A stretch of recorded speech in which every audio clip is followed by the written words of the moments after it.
रउआ देखो नहीं है गढ़ा का पता चलो तो कहाँ गढ़ा है मने गढ़ा मत गिनला कि नहीं मने आता ना गढ़ा है मने आसमान में तारा गिना जाता है हमें गढ़ा नहीं। अच्छा हमनी के इतना बढ़िया रोड बा world topper doctor Vashishtha Narayan Singh के ही गाँव हो। हाँ जौन की गिनीज बुक में बने। हमनी के हमारा बुझाता कि बिहार में ऐसा रोड नहीं है। आवत नहीं है टम ले ले बसंतपुर से आवत नहीं जा।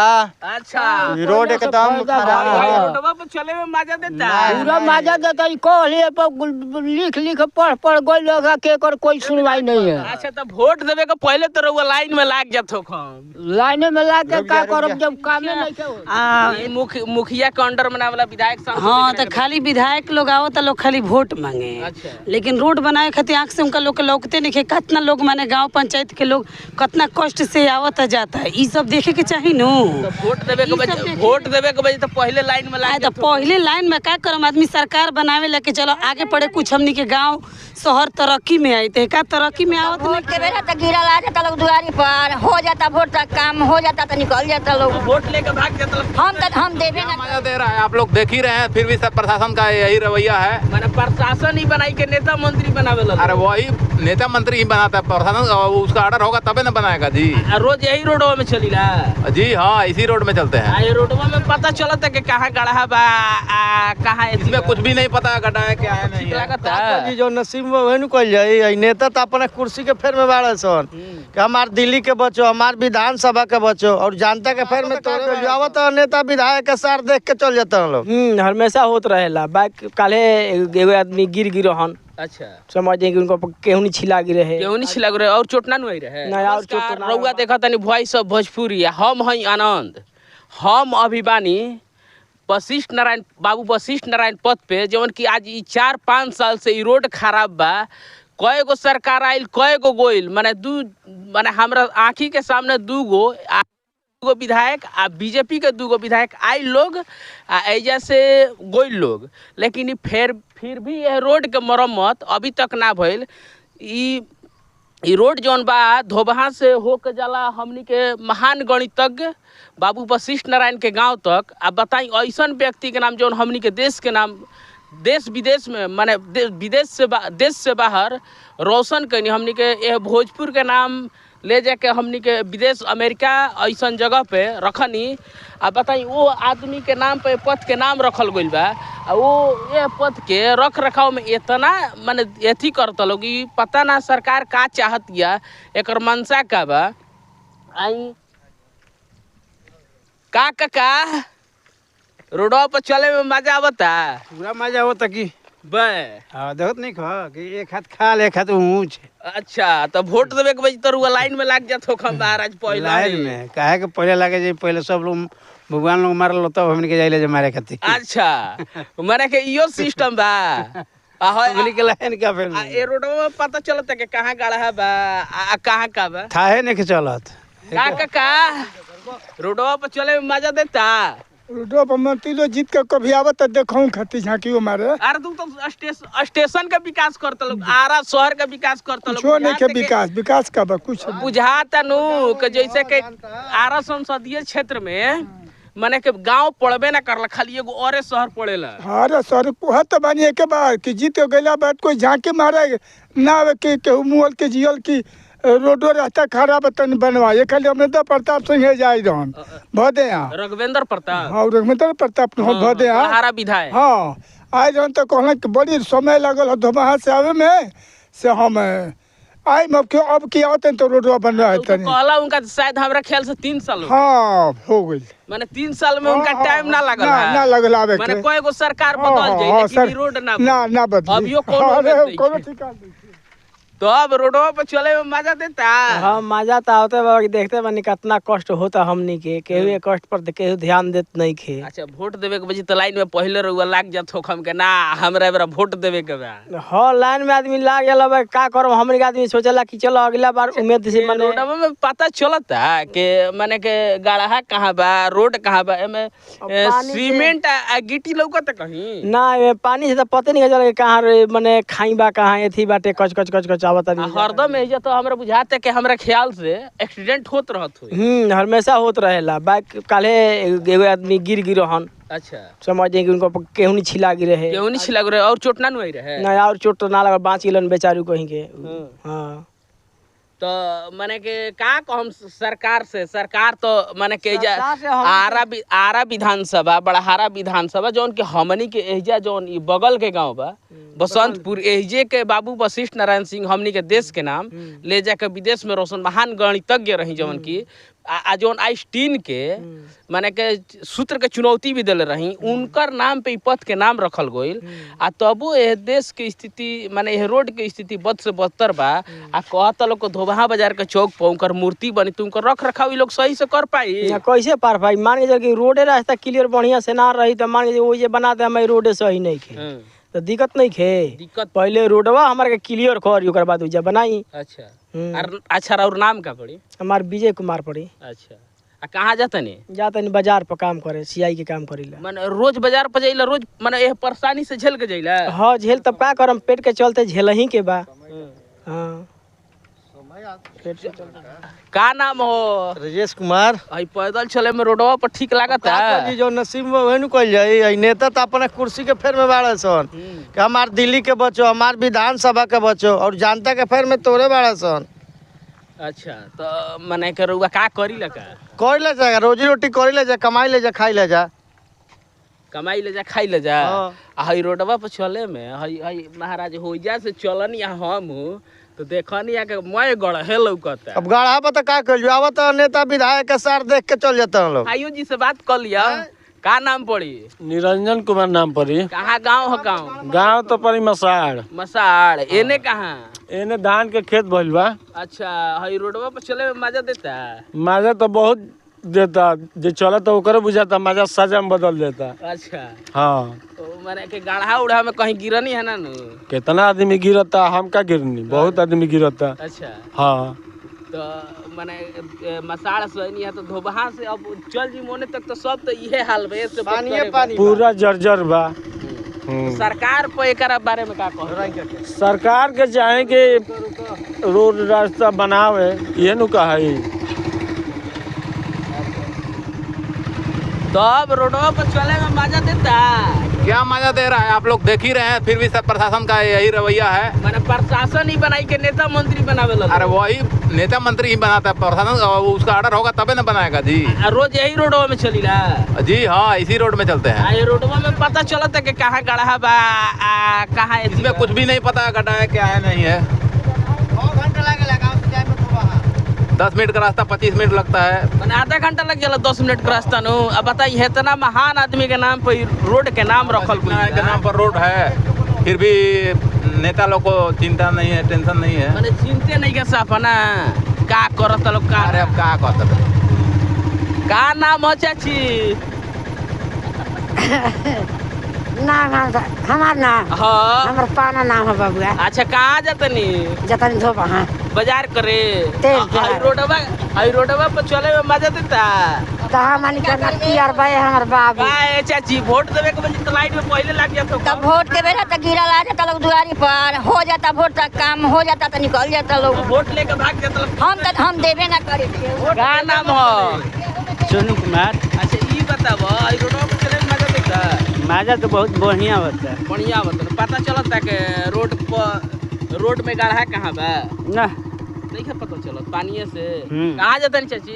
आ जाता नहीं। अच्छा रोडवा ठीक लागता? चलो एकदम फर्स्ट क्लास बा। खाली मुखिया मुखिया के अंडर में वाला विधायक सांसद हाँ बना तो के खाली विधायक लोग आवत लोग खाली वोट मांगे। अच्छा। लेकिन रोड बनाए खातिर आँख से उनका लोग के लौकते नहीं। कितना लोग माने गांव पंचायत के लोग कितना कष्ट से आवत जाता है, ये सब देखे के चाहिए नु। तो वोट देवे के बजे तो पहले लाइन में लाइन तो पहले लाइन में का करम आदमी सरकार बनावे लेके चलो आगे पड़े कुछ हमनी के गांव शहर तरक्की में आई थे का तरक्की में आवत नहीं खे। खाली तरक्की में स्टेशन लौकता वोट लेवे खातिर आज लोग गांव में हर गांव में पंचायत में जाए के बाटे हमरा। आवत लोग हाँ करता लोग भाग जाता लोग। बस इहे कामे रह गइल बा। आ वोट खातिर बस पंचायत घूमत जाओ।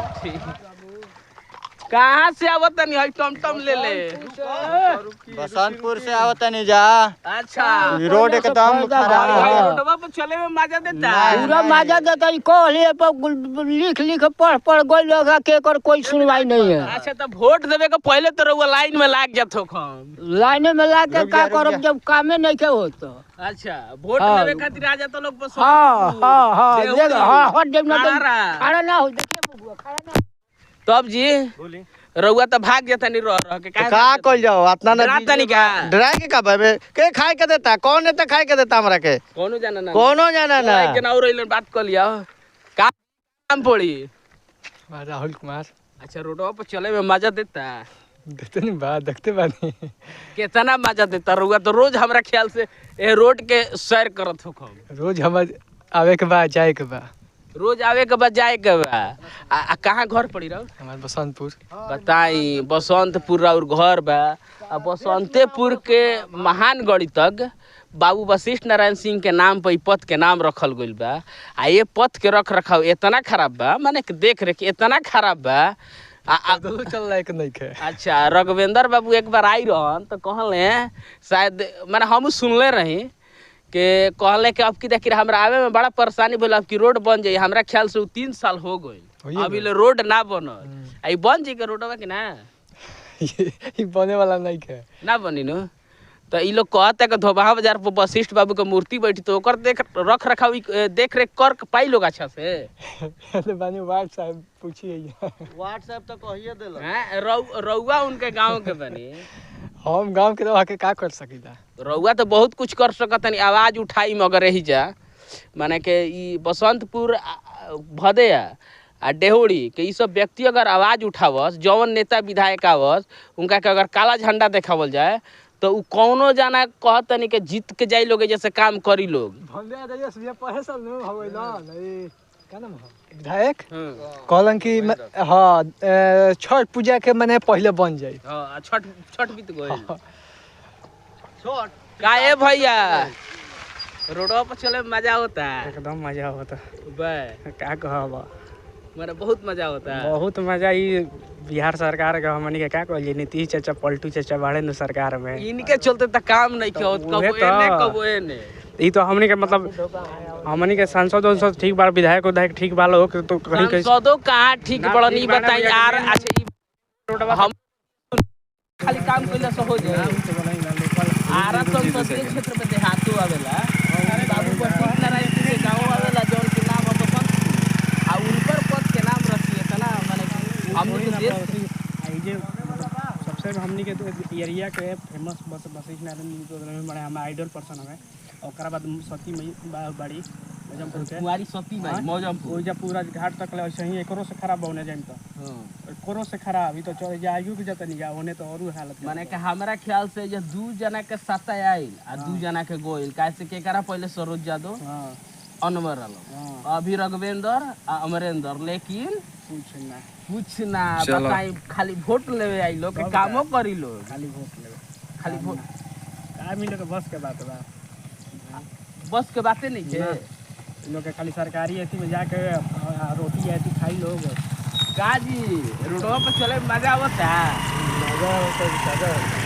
मजा नहीं आवा वोट देवे के तो लाइन में लग के पहले वोट दे दे दुश्मन बात तो सही बा अभी तुरंत रही बदल जाए लोग हेमलेट वाली निकाल ली बड़ा बढ़िया बा ठीक लगता ठीक लागत माननीय नीतीश कुमार जी के राज्य में सुशासन के सरकार में अच्छा हमनी के इतना बढ़िया रोड बा world topper doctor Vashishtha Narayan Singh के ही गाँव हो हाँ जौन की गिनीज बुक में बने हमनी के हमारा बुझाता कि बिहार में ऐसा रोड नहीं हुई हाँ बाकी देख ली सुशासन बाबू के सरकार में ही रोड बा ठेहुन बा हमनी के ढूक के आराम से आई ले जा कोनो परेशानी ना ना कोनो बनावे के जरूरतो नहीं के बड़ा अच्छा लगता माने फुल पैंट ना मोड़े के पड़ेला ना बहुत बढ़िया बा डांड भोग ढूक जाला आदमी डांड बाकी हो नहीं के बुझात कि रोड में माने गढ़ा बाकी गढ़े में रोड बा कि माननीय सुशासन बाबू के सरकार है माने जे कहता कि टेंडर हो गइल बा तो एक बेरा हम माननीय श्री RK सिंह जी से भी आग्रह करब कि अगर कोनो फंड होके तो ले आके बुलडोरो गिरा दे तत्काल की कम से कम 3 महीना आदमी आराम से चली। RK सिंह तो खाली आरा शहर के विकास करता है। हाँ तो देहात के वोट से वहाँ कोनो मतलब देहात का वोट ना मिल रहा है बहुत वोट मिल रहे काहे आरा के खाली वोट से आरा? वहाँ के थोड़े जीत जाई बाकी डॉक्टर वशिष्ठ हमनी के महागणितज्ञ जौन रहे वहाँ के देखे खातिर बहुत आईनी उहों के योगदान रहे बाकी दोबारा फिर जब रोड की स्थिति खराब हो गई तब से वहाँ के आवत नहीं थी बाकी डर है कि कहीं पताल में न समझ जाए। हाँ हम आग्रह करब माननीय तेजस्वी बाबू से कि ए रोड पर तनी मुनी ध्यान दे दिए से कि जिला के आला आला बिगड़ल रोड वहाँ के बनवा देनी आ महामहिम श्री लालू प्रसाद जी के देन हो कि रोड के नामकरण भी भई रहे बनल भी रहे आ डॉक्टर वशिष्ठ के बहुत बहुत मदद वहाँ के कैनी 7 आदमी 6 आदमी के नौकरी भी देनी तो तेजस्वी बाबू के लालू महामहिम लालू प्रसाद यादव जी आ हम आग्रह करब तेजस्वी बाबू से कि एक बेरा ध्यान दे के एकरा के अभी तुरंत थोड़ा सा कालिप करवा दी काम कभी लागे एकरा से कोनो यकीन नहीं है ना तो कष्ट तो बहुत बा जनता के आवे जाए के रउआ देखो नहीं है गढ़ा का पता चलो तो कहाँ गढ़ा है गढ़ा मत गिनला कि नहीं मैंने आता ना गढ़ा है मैंने आसमान में तारा गिना जाता है हमें गढ़ा नहीं गिना बुझाते नहीं के रोड कहाँ चाची रोडवा पे चले में मजा आवता कि गति हो जाते है सब कुछ के का है वोट देवे के बजे तो लाइन में लग के पहले दे देलो हम तो का कर जाई वो तो गोर पर लोग गिरे लगा तब बाबू भैया कहत है तो बाबू भैया कही तो अपन दुख भुला जी महाराज दुख से कहत नहीं के आदमी तब करे वाला करी तब नु का कर जाई माने के कारण से कहनी ठीक बदल अरे आदमी का आदमी कहत है के कारण से मुख्यमंत्री से आदमी कहे रउआ जेकरा के जैसे बनलिए बनी ओकरे से कह उ तो रहलन सुजीत सिंह रहलन आरा तो उ नानु बनइहन उ तो मुखिया हो हां तब के कारण से कहे विधायक से कहिए जाके हाय तब के बाद हमने पता बा तो अब रोडवा पर चले में मजा आवता एकदम बिल्कुल खराब हो गई बा। माने खराब होले मजा नहीं हो ना यहाँ के दोनों विधायक हैं बहुत ही घटिया विधायक हैं आरा और बड़हारा का ये अमरिंदर प्रताप है एक भी दिन इधर रोड पर चलते नहीं हैं तो इधर रहबे ना करलो तो कहाँ से रोड पर यानी ये बड़हारा राघवेंद्र प्रताप भी हैं वो भी नहीं आकर देखते हैं कि यहाँ से बसंतपुर के लोग कैसे आते जाते हैं देवड़ी है भदिया है गणरा है काफ़ी लापरवाही है उन लोगों मैंने खाली वोट लेवे के बजिया बस खाली वोट लेवे के बजी आई लोग अब वोट के बाद न पता हो जाएगी मैंने ऐसे पहले से कई दिन चली एक बार सप्ताह में आइबा फिर सप्ताह से तो बहरी होखा ही के एकदम बिल्कुल अभी जानता है एकदम अगला बार ये राघवेंद्र प्रताप के जहाँ जहाँ जात लोग नु ओजा ओजा काला झंडा देखावल जानो एकदम बिल्कुल ठिकाने आ जाए एकदम बिल्कुल रही जाए वशिष्ठ नारायण पथ पे जौन बाबू वशिष्ठ नारायण सिंह महान गणितज्ञ रही हमने के देश के नाम रोशन करी ऐसे ही हमारा चैनल के संगे बनल रही हम लोग ऐसा खबर देखावत रह।